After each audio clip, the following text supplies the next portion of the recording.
Just moments ago, the celebratory mood had vanished into thin air. As soon as I got home, my husband threw a suit at me. "Hey, slave! Get this washed." Calling his wife a slave, what a despicable man. Marrying this man was nothing but a mistake. Now that Yvonne has married and left the house, I have no reason to hesitate. I'm gonna divorce and regain the freedom I gave up 20 years ago. Just as I was thinking this, an unexpected stroke of luck came my way. Inside the pocket of the thrown suit was a certain document. What is this? Divine guidance. That's the word that came to mind. I felt a tailwind blowing in my current situation. I strongly felt that way.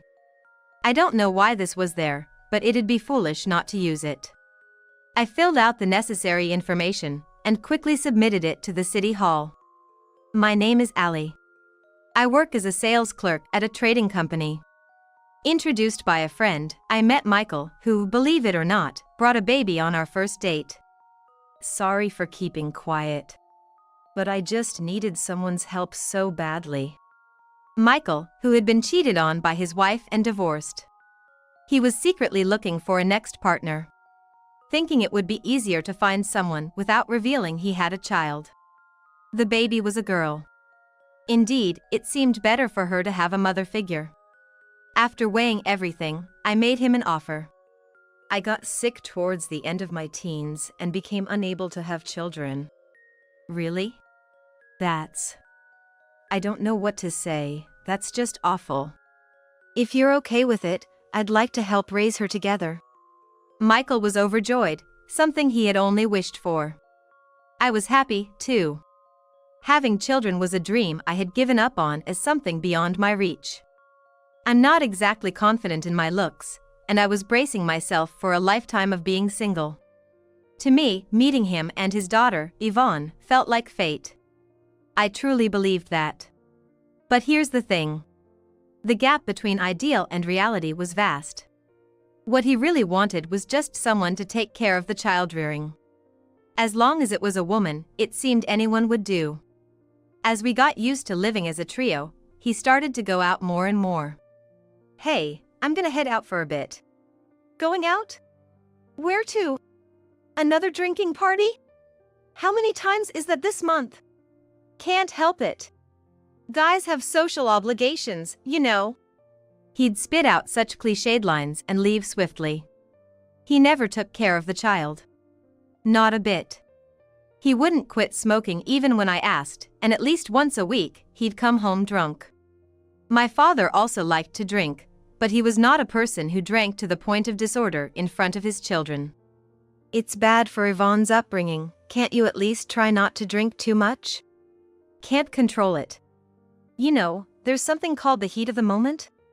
If you can't control the amount, then don't drink at all. No matter how many times I said it, it was no use. In the end, I'd just get yelled at.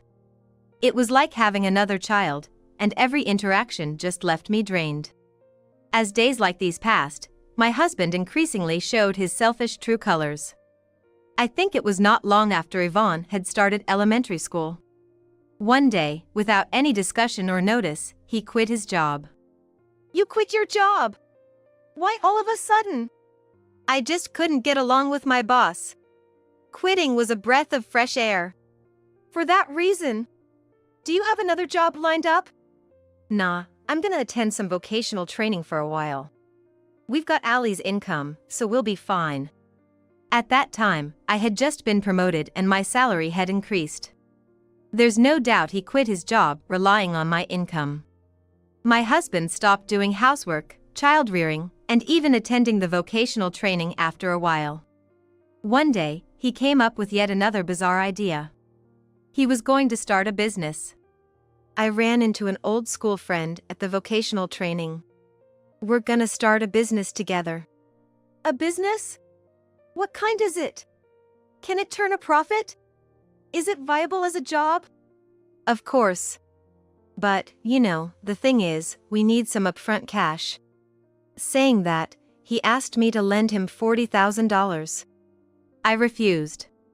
There's no way I could hand over such a large sum to a business that hadn't even started. When I asked what kind of business it was, he only said it was related to video. Video can mean a lot of things. Streaming, program production, movie shooting, they all fit. Explain the business details to me. Show me the documents if possible. We'll talk about the money after that. You're such a nitpicker. Fine. I won't ask you for anything. Wait. Did I say something weird? I'm just talking common sense, right? Shut up, was my husband's reply. After that, he started going out more than ever. He said he was meeting with his partner to discuss the business. Apparently, these meetings involved drinking, and he came home drunk every time. The household chores and caring for the increasingly growing Yvonne were still all on me. He did nothing. A deep rift had formed between my husband and me, one that seemed impossible to bridge. I blame myself for entering into marriage so lightly. I've criticized myself many times for it. I should have taken things step by step and properly assessed my partner. Even when my life-experienced acquaintances said so, I couldn't argue with them. But it's too late for regrets. Though not by blood, I'm already the mother of a girl. I have a duty to raise her. But I didn't want to bear that burden alone. Please, could you at least help a little with the parenting? Huh. Don't joke with me.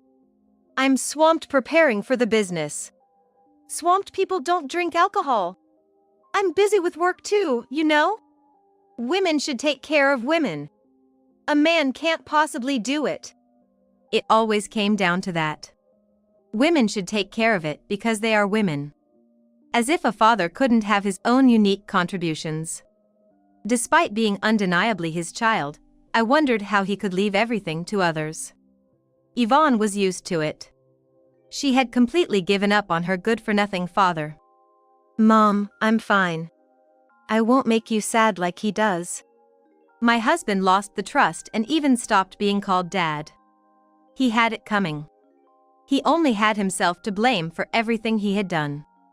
My selfish husband kept repeating his willful behavior one after another. I remember this was around the time Yvonne had just started high school. One day, she came to me with a serious look and said, "I had a stomachache today and had to leave school early. I heard about it. The school called me. On my way back, I saw him walking arm in arm with another woman." He, of course, refers to my husband. She saw them near a bustling area, and they seemed very close. Not far from where Yvonne spotted my husband, there would be a hotel district. They were probably headed that way. I couldn't help but let out a big sigh. But I wasn't angry. I despised him so much that I didn't feel anything over such matters anymore. More than that, I was worried about how Yvonne felt, having seen her father in such a situation. "Yvonne, I'm sorry." "Why are you apologizing, Mom? He's the bad one. He should go to hell." A father wished to hell by his own daughter. And the fact that he has no awareness of being thought of that way is just pitiable. Anyway, I couldn't just let it go. I confronted my husband. "You went to a hotel with your affair partner, didn't you? Yvonne saw you?" Even my husband, usually so brazen, seemed flustered by my straightforward accusation. Scrambling to cover his tracks, claiming it wasn't true. As if hiding it would make any difference. My husband is not a man who can keep secrets. When he's done something shady, it always shows in his behavior. It was the same this time. His eyes were all over the place. He got defensive and retorted back at me. "At that time, I was having a business meeting with a new partner." "A new business partner? What happened to the business with your friend from school?" "Well, you know, it fell through. It's over and done." "Over? When did that happen?" Good thing I never lent him the money. To think it failed before it even started. What kind of business was it anyway? I asked if his new business with the new partner was also related to video, but he didn't answer. claiming it's a big project with confidentiality issues, so he can't talk about it yet. Sounds plausible, but it's definitely a lie. I couldn't think otherwise. After that, strange things began to happen. A rhythm started to appear in my husband's daily life, a far cry from when he said he was starting a business with an old school friend. He stopped drinking heavily and started to tell me when he would be coming home. The changes began around the time Yvonne witnessed him cheating. Could it be the influence of the other woman? What kind of woman could change such a lazy husband? Curious, I decided to hire a private investigator to look into my husband's affairs. It was expensive, but since it was almost certain he was cheating, it wasn't a problem. I planned to add the investigation cost to the alimony claim someday. That was the extent of my thinking. Never would I have imagined that the investigation would reveal such an incredible truth. By then, Yvonne had already gone off to college. As far as I was concerned, preparations were underway. Of course, preparations for divorce. All that was left was to wait for Yvonne to become independent. Just around that time, there was another change in my husband's attitude. "Hey! Where's my dinner? Hurry up and make it, you slacker!" "Excuse me. Is that how you ask? How about please make dinner?" "Shut up. Just hurry up and make it. You slave. Kitchen wench." I'm appalled. What kind of way is that to speak? My husband's behavior got worse by the day. What was the reason? I could only think it was due to the other person. The increase in his vocabulary and the acceleration of his arrogance must surely be under the influence of the other woman. In short, my husband had become infatuated with his mistress and in turn, started to disregard me. Honestly, I couldn't care less.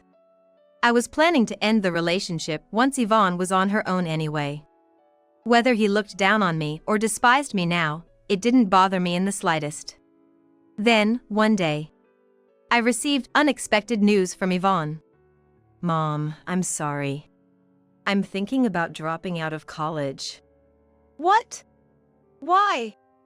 "The person I'm dating, who's already working, proposed to me."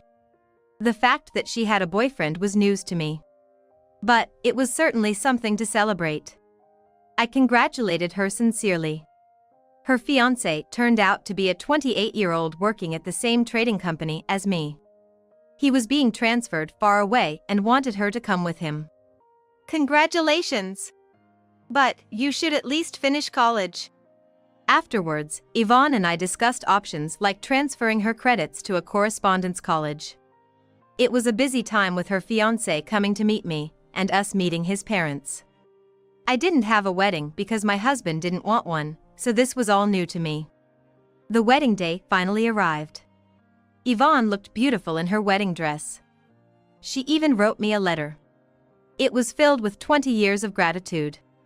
Though not related by blood, she's undeniably my dear daughter. "Please always be my mom," the letter concluded. Astonishingly, throughout the touching ceremony, my husband was just guzzling down alcohol. He must have been emboldened by the drink. As soon as I got home, he threw a suit at me. "Hey, slave! Get this washed." Called a slave again. Truly the worst man. But now, I have no reason to hesitate anymore. I decided to regain the freedom I gave up 20 years ago. I was even more surprised as I was just thinking about this. "What is this?" What was in the pocket of my husband's suit was a folded document.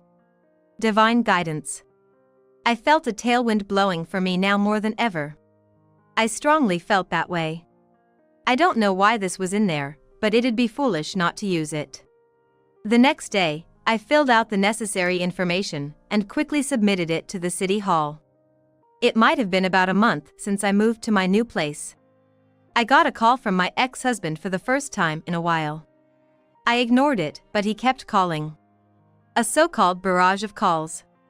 Reluctantly, I answered, and, to my surprise, he seemed to be crying.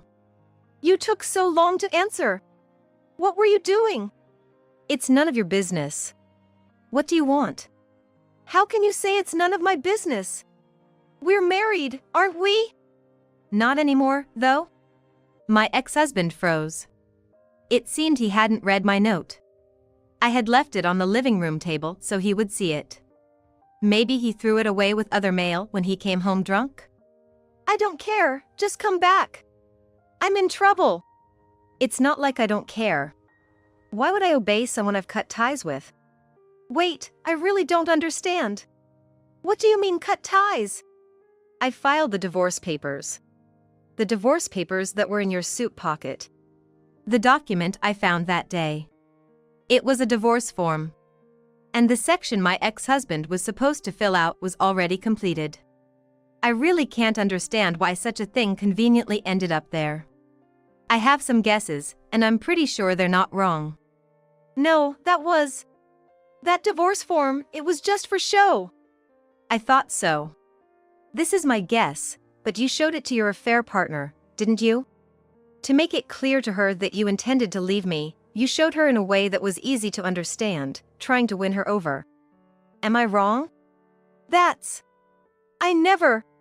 It wasn't an affair. My ex-husband still tries to deny the affair even now. I never thought he could be so foolish and bad at letting go. The name of my ex-husband's affair partner is Mila. I mentioned her name. My ex-husband froze instantly. He didn't expect me to know. Unfortunately for him, I know everything. The cafes Mila and my ex-husband frequented, the hotels, what Mila really is. And why she approached my ex-husband. I can guess what kind of trouble you're in now, but I absolutely won't help you. Why not? Please help me. I never intended to get divorced. You might not have, but I did. I've been wanting it for a long time. My ex-husband is the worst kind of man. He wouldn't stop going out drinking no matter what I said, continued smoking. And raised his voice whenever I voiced any opinion. What would a woman know? I was once yelled at. Neglecting his family. Doing nothing about housework or child rearing. Yet, he had the audacity to act like a husband. A marriage is about helping each other. It's impossible to live with a husband who doesn't even understand such a basic concept. As I ranted, my ex-husband mumbled back his dissatisfaction. But, when we were together, you never complained. Of course, that's how it was. Yvonne was there. I absolutely refused to have an ugly fight in front of the child. I didn't want to leave her with painful memories. For that reason. What do you mean that reason? It's a huge deal. I had been planning to divorce once Yvonne became independent. I had slowly been making plans. I explained the situation to the real estate agent, and had even picked out a new place to live. Living on my own wasn't an issue. Even without my ex-husband, I could survive. But I wasn't sure about him. Could he live on without being looked after by me? Forgive me. It was all my fault. Finally, an apology came from my ex-husband. He must be very much cornered. No wonder he was desperate. He began to talk about how terrible of a man he had been. I never considered your feelings, always doing selfish things. I think that's right. As a person, as a man, as a father, and as a husband, you were terrible. Yvonne and I are both tired of being disappointed in you. Won't you give me a chance to start over? Where are you now? Tell me. That's a joke. I won't tell you. There's absolutely no way I'm starting over with you. Still, he begged to see me one more time. If I left him be, he might contact me every day. Since there were things I needed to say, I agreed to meet him. When my ex-husband showed up at the designated cafe, he looked quite emaciated. He seemed like he had lost everything and was at the bottom of despair. Far from feeling pity for him, I thought he got what he deserved. My 20 years of anger and grief wouldn't just disappear over something like this. As he sat down, he let out a big sigh. Surely, he was looking for attention. It's been a while. I'm in a really bad situation right now. It's a long story. I know. You got scammed, right? My condolences. What? You knew? How? No, now that you mention it, you did seem to know a lot when we talked on the phone, didn't you? Did you investigate? Could you please not raise your voice? Do you want to get us kicked out of the cafe? There was no need to hide anything. I admitted to using a detective agency to investigate various things, including the identity of his affair partner and what she had put him through. Feels like you got caught up in both marriage and investment fraud at the same time, right? That's the modus operandi of Mila's group. They approached you about starting a business together, didn't they? You even know Mila's name. My ex-husband seemed quite shocked. Perhaps he thought he had hidden his affair well? Did he really think he could get away with explaining it as a new business partner? If so, that's pitifully shallow and naive. Even Yvonne knew about the affair. Having used a detective agency to investigate, I knew things even my ex-husband might not be aware of. Mila had several other men besides you. She was even married to one of them. Whether they actually filed a marriage registration is dubious, though. Seriously. Damn it. That damn woman. So? How much debt did she saddle you with? $240,000. I was genuinely surprised to hear the specific amount. To think that an unemployed man would be saddled with such a huge debt. The lenders must be in on it too. Otherwise, such an amount would be difficult to lend. After Yvonne's wedding, I filed for divorce and moved out the same day. Taking advantage of my disappearance, my ex-husband quickly moved in with his affair partner. They began living together. However, he was soon burdened with debt under the guise of startup capital and then abandoned. After being left and deceived by his affair partner, my ex-husband frantically sought my help. Sitting at the table with a troubled look, he apologized to me again, hoping for forgiveness. I was really an idiot. Because I'm an idiot, I got deceived by that kind of woman. Yes, you really are. Hopelessly stupid. But I'm a victim too. A victim who was deceived by that woman. You might say that. But so what? What does it matter if his affair partner was a fraud? Does that change anything about what he did to me and Yvonne? Of course not. My ex-husband was a jerk long before the affair. His affair partner just exacerbated his jerkiness. It's not all her fault. You're a victim only in the sense that you were deceived by a fraudster, right? That doesn't really have much to do with how Yvonne and I were made to feel terrible all this time, does it? No, but, it did have some impact. Sure, it did. Around the time you started seeing Mila, you began using words you never used before. Your attitude got harsher. Every day was the absolute worst. I'm sorry. It was all my fault. I was an idiot. Does he truly feel sorry? It doesn't seem that way to me. It looks more like a performance of an apology. Probably because my reaction wasn't what he hoped for. My ex-husband played his next card. From now on, I plan to change and live an honest life. I'm really grateful to Allie. Without you, I could never have raised Yvonne. Maybe you couldn't have on your own. Just thinking about it sends shivers down my spine. The fact that Yvonne didn't end up in a pitiable situation is enough reason to think my marriage had meaning. Exactly. That's why I want to start over with you. Just like this. How many times do you need to hear it? It's absolutely impossible, and I've already said no, haven't I?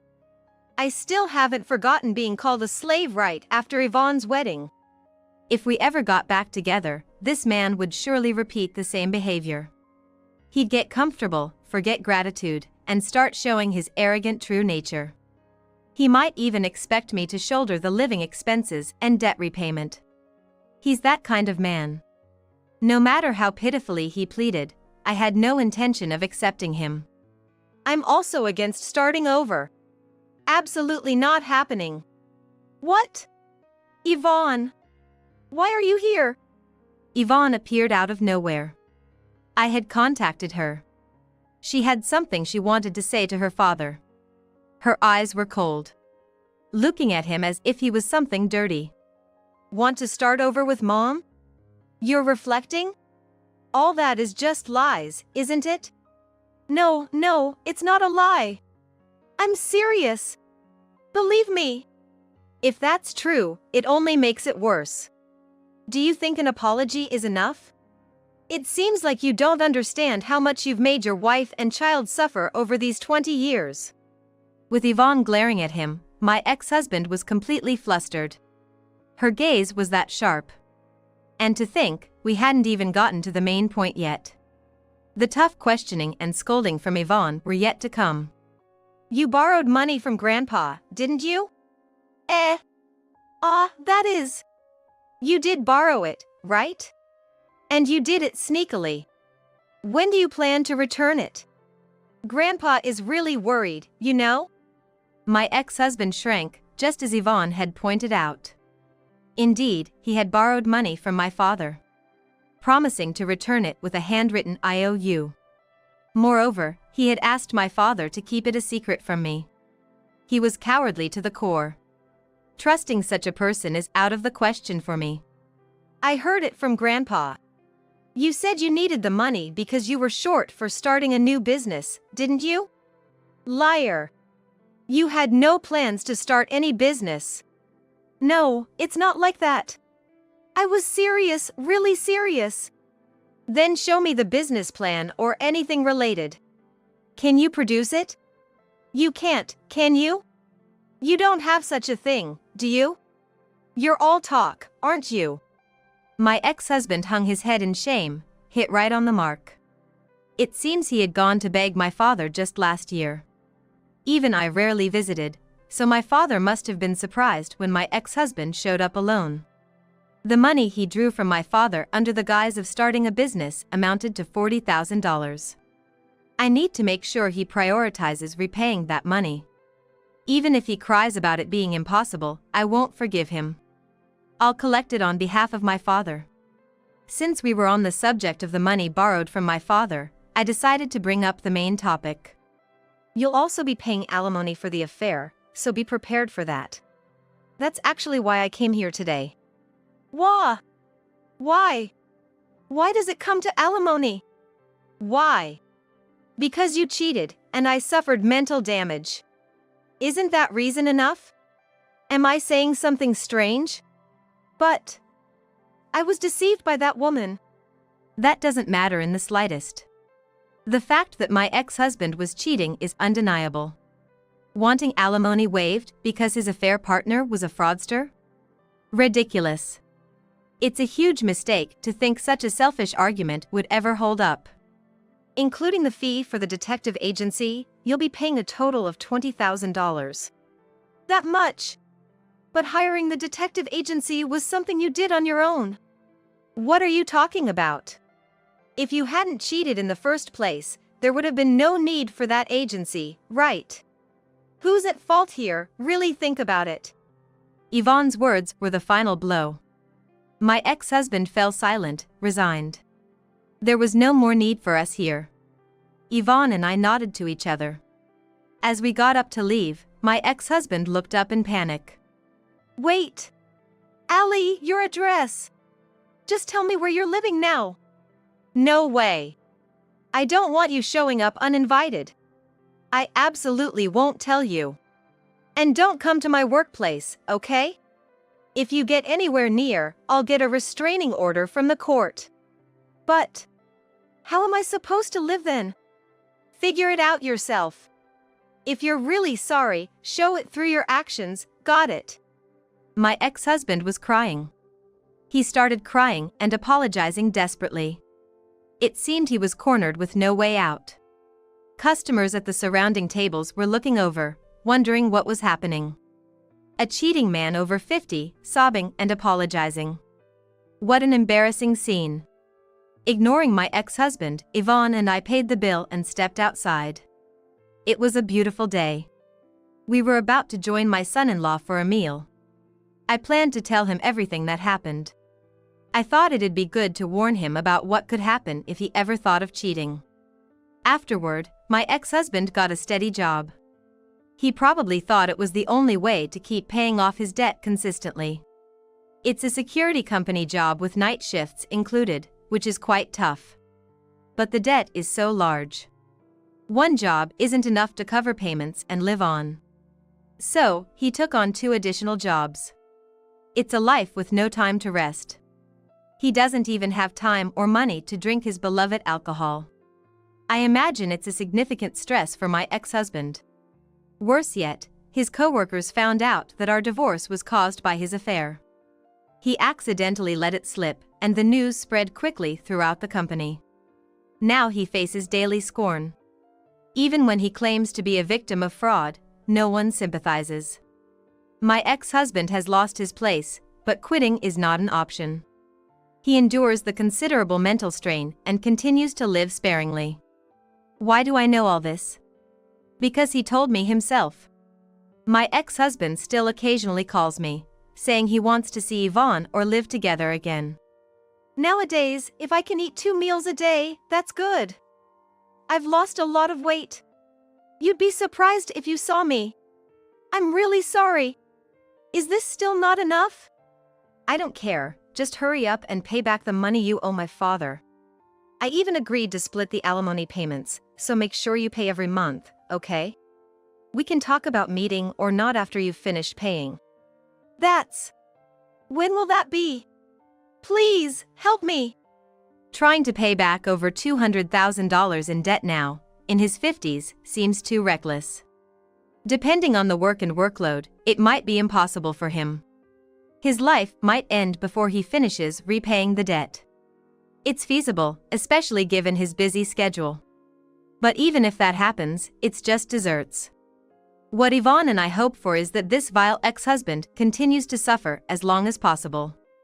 That sums it up. Recently, I got another promotion. Ever since cutting ties with my troublesome ex-husband, things have been going really well. I'm able to focus on work, and my relationship with my subordinates is excellent. In my private life, happily, my daughter and her husband were blessed with their first child. Though there's no blood relation between us, that child is still my grandchild. I think she's incredibly adorable. Since they live in the same city as I do, they come to visit quite often. My current joy is buying clothes and toys for my lovely granddaughter. Yvonne makes a sour face and says I spoil her too much, but I hope she can forgive me for this much. If I were still living with my ex-husband, I wouldn't be able to smile as much as I do now. Divorcing him was a very good decision. Though I've been made to suffer for a long time, life still has much to offer. For my daughter, her husband, and my granddaughter, I want to live on and try even harder from now on.